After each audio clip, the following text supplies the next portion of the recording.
파트 5 최대 공약수와 최소 공배수의 활용. 이번 시간에는 앞에서 배웠던 최대 공약수와 최소 공배수를 문제를 풀 때 언제 최대 공약수를 사용하고 언제 최소 공배수를 사용하는지에 대해서 배우고, 또 최대 공약수와 최소 공배수의 관계에 대해서 배울 거야. 자, 먼저 최대 공약수의 활용.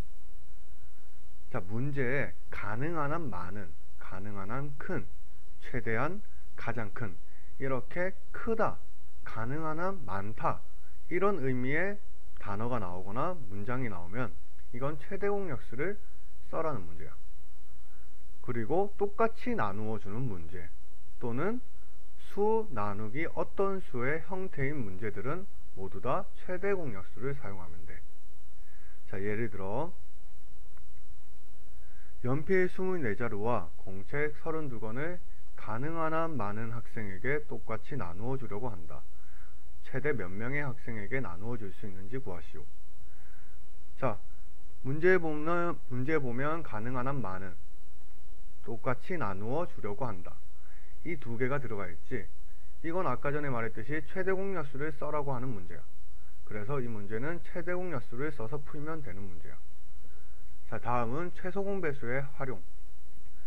자, 최소 공배수는 문제에 가능한 한 작은, 최소한, 가장 작은, 이렇게 작은, 작다라는 의미를 가진 문장이나 단어들이 있으면 최소 공배수를 사용하면 돼. 또는 처음으로 다시, 동시에 출발, 어떤 수 나누기 수의 형태인 문제들도 최소 공배수를 사용하면 돼. 자, 예를 들어 전철은 9분마다, 버스는 15분마다 출발한다. 오전 8시에 전철과 버스가 동시에 출발하였을 때 전철과 버스가 처음으로 다시 동시에 출발하게 되는 시각을 구하시오. 자, 처음으로 다시 그리고 동시에 출발, 두 개의 단어가 있지.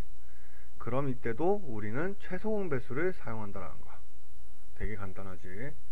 자, 최대 공약수를 구하는 방법, 그리고 최소 공배수를 구하는 방법은 앞에서 배웠으니까 문제를 보고 이건 최대 공약수를 활용해야 되는 건지 최소 공배수를 활용해야 되는 건지 잘 구분해서 문제를 풀면 돼. 자, 다음은 최대 공약수와 최소 공배수의 관계.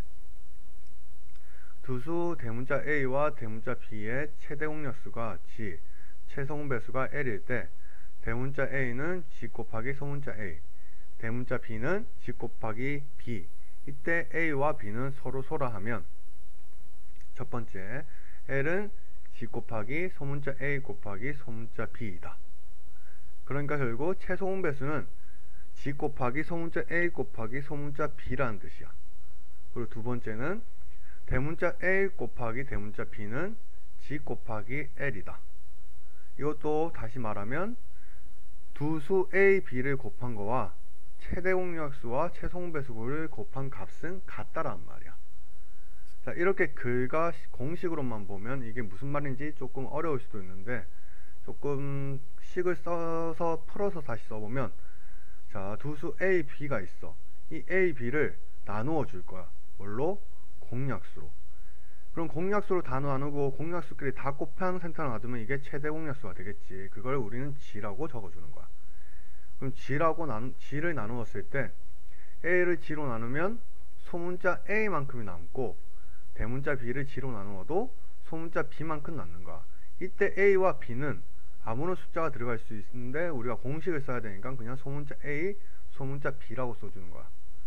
하지만 주의해야 될 점은 이때 A와 B는 서로 소 상태여야 돼. 만약에 서로 소 상태가 아니라면 공약수로 더 나눌 수가 있기 때문이야.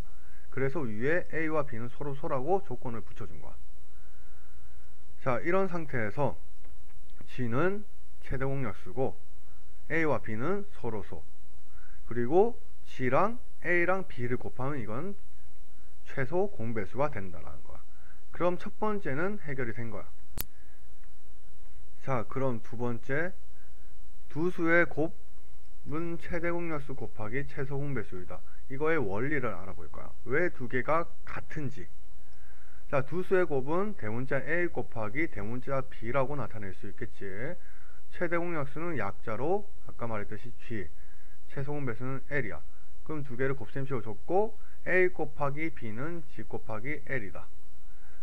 자, 근데 A는 아까 전에 우리가 식에서 봤듯이 A를 공약수 G로 나누었을 때 소문자 A가 나온다 했으니까 대문자 G 곱하기 소문자 A를 해주면 대문자 A가 나오겠지. 그래서 A를 G 곱하기 소문자 A라고 써주고 B도 똑같은 이유로 G 곱하기 소문자 B라고 바꿔서 적어주는 거야. 최대 공약수는 그대로 G라고 적어주고 L은 아까 전에 우리가 배웠듯이 G 곱하기 소문자 A 곱하기 소문자 B로도 바꿔줄 수 있겠지. 자, 그럼 식을 이렇게 적을 수 있고 다시 이 식을 순서를 조금 바꿔보면 G 곱하기 G 곱하기 소문자 A 곱하기 소문자 B는 뒤에 있는 G 곱하기 G 곱하기 소문자 A 곱하기 소문자 B가 되는 거야. 그럼 이 두 개가 완전히 같아지겠지. 그래서 두 수의 곱은 최대 공약수 곱하기 최소 공배수라고 할 수 있는 거야. 자, 원리는 기억 못해도 꼭 공식은 기억해 두길 바랄게.